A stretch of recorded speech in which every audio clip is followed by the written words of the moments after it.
and this is your seat at the table, and we are looking at the Battletech Compendium. I'm butchering it, of course. Let's see, this is from FASA. Cost me $15 and came out in 1990. And so what we have here is a single source book, single source rule book for players of Battletech, Aerialtech. Includes all of the rules for Battletech, CityTech, Aerialtech games, as well as those introduced in various technical readouts and other source books. This set of rules takes a precedence over any previous publication, including the Battletech manual. Compendium was written to accomplish 3 objectives: add optional rules to players have requested over the past few years, integrate the arrival of the clans in the basic Battletech rules, and to provide clarifications on already published rules. Most of the changes, including these rules, are the result of players' letters and telephone calls to FASA. Yeah, this is back before the internet, my friend. Remember? Well, very early internet. So phone calls were still a thing. Asking for clarifications and a bit of tidying up in the rules. In general, the changes were made only if a significant number of players asked for them.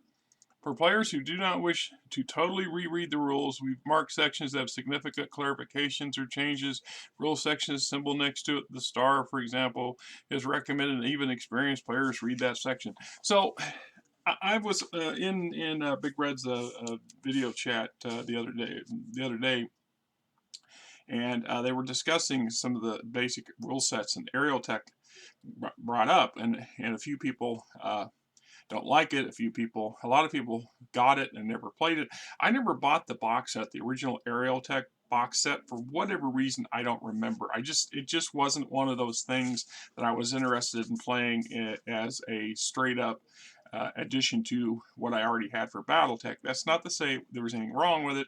I just didn't want it. And then I acquired this book, and this book gave me the basic rules for Aerotech anyway. So in my mind, what I had was I had Starfleet battles, and I had Star Trek or Star Wars Warriors, and a couple other aerial starfighter game systems. So if I wanted to supplement the rule sets for those, I could. And it comes back down sometimes to a monetary thing. There is just so much material out there, and so much new material comes down on a regular basis that it's not always feasible for a lot of us to acquire everything. It just is what it is. So I didn't buy it. It's just so. And what we're looking at basically was the 1990 would be the rule set 1.0 or 1.5 if you want. I wouldn't call it rules 2.0 because they did come out with an actual new set of Battletech rules and a rule book and stuff in the mid 90s, I believe. I don't know if I think I have it. I don't know for sure. We now know that they're in the 5th or 6th generation of rule books when it comes to how the game's to be played, how the tabletop war game works. It's just like Mech Warrior. There's several reincarnations of the rule sets, and they've been brought along, updated, modernized, etc., etc. So this would have been the supplement that would replace most of our early rule books anyway, and it made it more convenient because it was in one handy a piece. So we got, a description on the components, various basic information on the record sheets and map sheets and things like this, identifying what we're looking at on the maps, how to play the game for Mech Warrior skills, skill improvement, damage from excessive heat, a sequence of play. So, initiative phase, and then we have movement, reaction, weapon phase, physical attack, heat phase, end phase. Movement costs, updated options, and rule changes, movement modes, standing still, walking and cruising, running and flank speed, jumping, facing, skidding. And I make a point here, it says not all units can jump. Not all units can jump. Skidding, facing change, dropping to the ground, standing up, stacking, road and pavement movement, bridge movement, piloting skill rolls, when to pilot skill rolls, determining hit location after fall, facing after fall, falling damage to a battle mech, falling damage to a mech warrior, torso and turret twist, It says, after all movement has been done, the players can twist the torsos of their battle mech or rotate the turrets of any turned vehicles or buildings. Torso twisting uses reverse initiative, with the team who won the initiative twisting or rotating one unit before the team who lost the initiative twists one of their units. This sequence serves to minimize the effects of the initiative roll. So we can move on to the section on combat. So weapons fire, line of sight, water hex effects of line of sight, partial cover, firing arcs, rotating the firing arcs, firing weapons, base to hit number modifiers, maximum range modifier, movement modifier, terrain, multiple targets, prone battle mechs and weapons fire, firing when down, firing at a prone target, firing at immobile targets, heat and damage modifiers to a firing battle mech, modified to hit numbers, to hit rolls, hit locations, attack direction, damage value, recording damage, transferring damage, critical hits, determining critical hits on battle mechs in the various locations, ammo critical hits, destroying a unit, ammunition expenditures, aim shots, physical attacks, punching, clubs, hatchets, pushing, kicking, charging, piloting skill modifiers and damage, death from above, weapons attack phase to base hit number, damage to target, falls, different elevations, physical attacks by prone battle mechs, axial falls from above, falling battle mech hits the target, the domino effect, heat buildup, heat points, building up heat, effects of heat, movement, weapon attacks, shutdown effects, ammunition effects, mech warrior effects, buildings, next chapter, buildings, building types, movement effects of buildings, or how buildings affect movement, damage effect, damage to a building, damage to units inside a building, movement, ground vehicle movement, BTOL movement, or this would be a vehicle chapter, so vehicle movement, BTOL movement, crashing, side slipping, naval movement, service vessels, submarine movement, combat, ground vehicle combat. Not a lot of significant changes is that in this section. BTOL combat, BTOL explosions, rotor destruction, engine hits, physical attacks against BTOLs, torpedoes, or naval combat, i.e. water combat. So we got a chapter on infantry, movement, infantry carriers, mechanized battle armor, combat, standard infantry attacks, standard infantry damage, infantry in buildings, battle armor attacks, battle armor damage, non-clan battle armor, anti-battle mech, infantry, leg attacks, swarming, onboard, let's see, I'm skipping something, let's get there.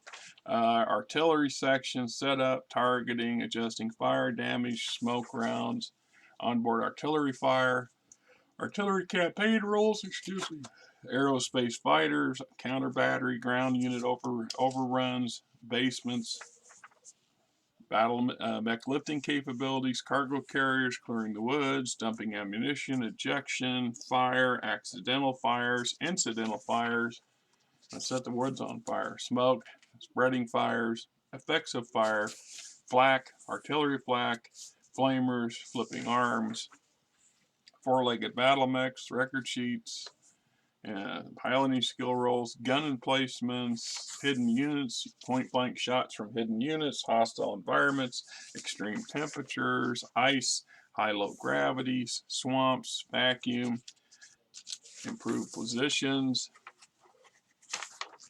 infernos, LRM, indirect fire, minefields, conventional minefields, command detonated hexes, fiber bombs, clearing minefields, night combat, prizes, repairs and scavenging, material ability, repair difficulty, underwater operations, movement, line of sight, weapon attacks, physical attacks, hull integrity.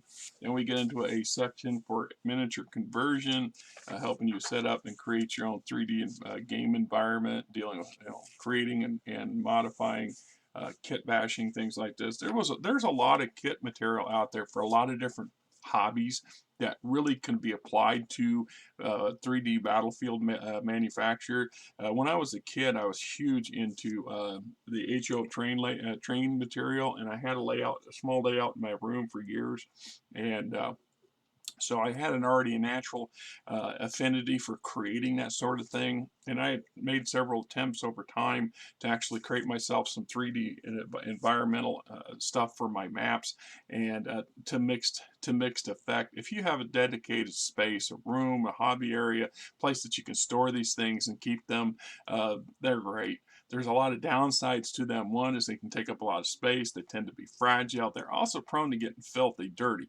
Over time, they collect dust and dirt and other debris, and they just don't look as good as they did when they first made them. So unless you're in a habit of, like you're modeling and you like modeling your mechs all the time and you're adding new ones and stuff, I'm hoping in another year, like I said, financially, things are supposed to, or should improve for me in another year, in the spring. Once again, not you guys care, but I've been on an odyssey of paying back child support for a better part of 30 years, and it's finally coming to an end. And that's for me, that's $600 a month. That's literally another paycheck every month that will be returned to my pocket, and that will allow me to give back a little bit more.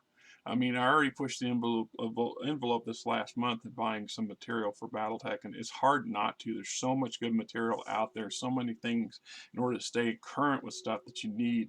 It's a struggle. Anyway, so this was an excellent section. I used it quite a bit back in the day, and helping you set up things for using that stuff, combat, firing arcs to hit modifiers, physical attacks, artillery, stacking, rules adjustments for using actual 3D environments for your stuff. And then we get into the section for aerial tech. So I didn't buy the Aerotech Battle Mech box set when it came out, and then when I got this book, it's included this section. So if there was ever a need to actually run aerospace combat, and there was only a handful of times on a campaign perspective where I opted to have, okay, where your battle mech dropships, your units dropships are running for the planet to drop your force, or you're trying to get out. You're trying to skedaddle from a situation, and we're going to have you have a little space encounter between your defense and their offense and vice versa. But for the most part, it's a game about big stompy robots. Even battles in warship combat. I mean, I've got battle space rules, which also can be supplement for aerospace combat. And it just in my mind was this is all about the battle mechs on the ground, and with assorted support units of tanks and infantry and so on and so forth, that we didn't really focus on aerial combat all that much, and it was just yet another added thing that made an even complex, complicated game system worse or bigger, depending on how your argument is. And if you had a dedicated group of players or a couple of friends who really get into it, then that's one thing. But to just kind of bring in the occasional lone wolf kind of player, it's just not worth the time. You want to focus on the tabletop or the mech warrior aspect of the game, in my personal opinion. Nothing wrong with aerospace, mind you. So playing the game, piloting skills, skill improvement, damaging a pilot, sequence of play, movement, overthrust, facing, structural integrity, velocity, gravity arrows, entering the atmosphere, powered flight entry, dead stick entry, atmospheric entry piloting skills, movement at high altitudes, movement at low altitudes, special maneuvers, movement to high altitude, failed landing results, other landing modifiers, so landing. Then we got aerospace combat, line of sight, weapons fire, range to hit procedures, etc. Ranges to hit missiles, attack direction, determining hit locations. And we got our critical hit charts and things like this. Damage value, recording damage, ammunition expenditures, dropship combat, etc. Pretty much the same stuff. Ground targets, strafing, dive bombing. See, these are other rules. These were the ones I tended to tap whenever aerospace fighters or atmospheric fighters are employed on a battlefield map, and then you need to have a bit of rules for that, and that's where these came in handy. This is what this book really, that's where that section tapped in for me. So aerospace using, or aerotech using the heat issues, aerospace fighter launch and battle mech drop, fighter refueling, launching, fighter recovery, battle mech drops, dropping procedure, movement of drop battle mechs, attacks against descending mechs, landing, land-air battle mechs, conversions. I always had mixed opinions on lambs. I liked them and I hated them. It's just a matter of what the scenario was I was trying to employ them at. Outfitting an Omni Fighter, optional rules, abstract battle mech landing system, fuel and withdrawal from low altitude map, tailing, inferno bombs, jump ship combat. Then we get into a section on construction. So this chapter is battle mech construction, determining technology base, choosing tonnage, add components. So if you wanted to engineer your own unique battle mechs for your campaign or for your game, then there's rules. These rules help you do this. It's also these rules are quite handy if you want to modify existing mechs and try to improve ones that are mediocre and so on and so forth.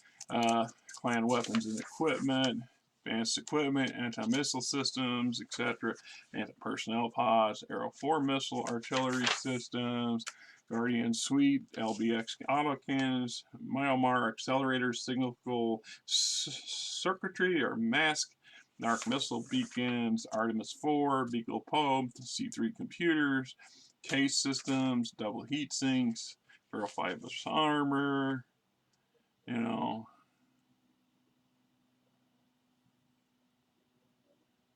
Yeah. And then we get into some other reference section for painting for the clans. So we got some, here's some color schemes to give you an idea of clan colors and visual effects. You know, the Mad Cat, Thor,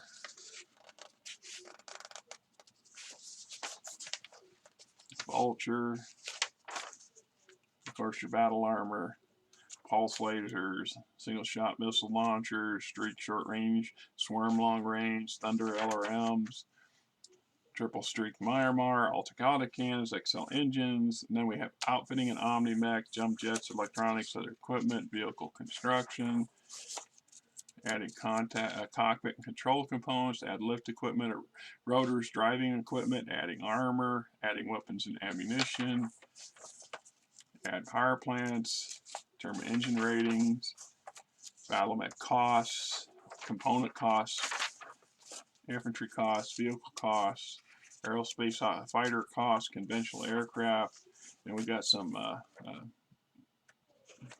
stat sheets, various record sheets for the couple editions, an entry for the Crescent Hawk's Revenge video game, which I never got to play. I never had a computer that would play it. And by the time I did, I didn't care. I didn't want it, so there it is. But anyway, there you guys have it. The Battletech Compendium. Blah, you know what I'm saying. Hey, till next time, this is Rick.